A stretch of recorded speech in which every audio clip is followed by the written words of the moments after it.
আসসালামু আলাইকুম। আমি নাসিমা হোসেন কুকিং থেকে আপনাদের সবাইকে জানাই স্বাগতম। আপনারা সবাই কেমন আছেন? আমি ইনশাআল্লাহ আলহামদুলিল্লাহ ভালো আছি। আজ আপনাদের জন্য নতুন একটি ইউনিক রেসিপি নিয়ে আসলাম। সেটা হলো কাঁঠাল দিয়ে কিভাবে কাঁঠালের জুস বানাবো সেটি আপনাদের সাথে শেয়ার করব। অল্প কিছু উপকরণ দিয়ে একদম সহজভাবে একবার দেখলে যে কেউ বানাতে পারবেন। আর এই জুসটা খেতে অসম্ভব মজা। বাসায় আপনারা ট্রাই করে খেয়ে অবশ্যই কমেন্ট করে জানাবেন কেমন হয়েছে। আমি একটা গ্লাস জুস খেয়ে অবশ্যই ট্রাই করে দেখব আর আপনাদেরকে বলবো। ভিডিওটি ভালো লাগলে লাইক শেয়ার কমেন্ট করতে ভুলবেন না। আর যারা এখনও চ্যানেলটিতে সাবস্ক্রাইব করে নেই সাবস্ক্রাইব করার জন্য অনুরোধ রইল। পাশে থাকা বেল আইকনটি ক্লিক করে রাখবেন যাতে করে নতুন নতুন ভিডিওগুলি সবার আগে পেয়ে যাবেন। ভিডিওটা প্রথম থেকে শেষ পর্যন্ত দেখবেন এবং আমার পাশে থাকবেন। আমি কাঁঠাল ভেঙে নিয়েছি। এখন আমি কাঁঠালের বিচি আর দেখা যায় পর্দার মতন একটা দেখা যাচ্ছে সেটা আমি পরিষ্কার করে নিব। এভাবে আমি সবগুলা কাঁঠালের বিচি পরিষ্কার করে নিব। কাঁঠালটা খুবই মিষ্টি খেতে। এই কাঁঠালের জুস বানালে খেতে অসম্ভব মজা লাগবে।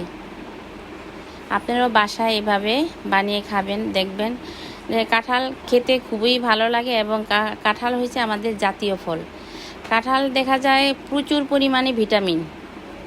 সবগুলা বিচি আমার বাছানো হয়ে গেছে। এখন আমি একটা ব্লেন্ডার মেশিন নিয়েছি। আমি এখন ব্লেন্ডার করে নিব।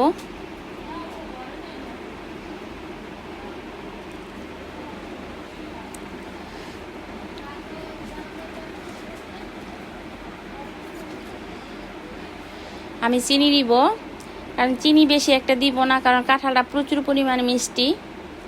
মিষ্টি যদি কম থাকে তাহলে একটু চিনি বাড়িয়ে দেওয়া যাবে। আমি গুঁড়া দুধ দিব,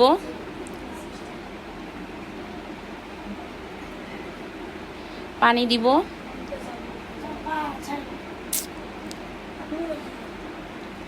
এখন আমি ব্লেন্ডার করে নিব। ব্লেন্ডার করা হয়ে গেছে। এখন আমি কতটুকু ঘনত্ব রেখেছি সেটি দেখাবো। ঘনত্বটা এই পরিমাণে রাখলেই ঠিক আছে। এখন আমি পরিবেশন করে নিব।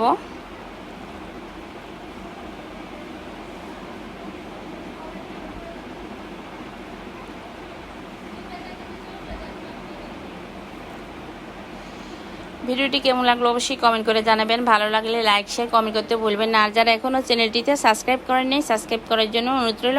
পাশে থাকা বেল আইকনটি ক্লিক করে রাখবেন যাতে করে নতুন নতুন ভিডিওগুলি সবার আগে পেয়ে যাবেন। ভিডিওটা প্রথম থেকে শেষ পর্যন্ত দেখবেন এবং আমার পাশে থাকবেন। আর যতটা সম্ভব আপনারা শেয়ার করে দিবেন।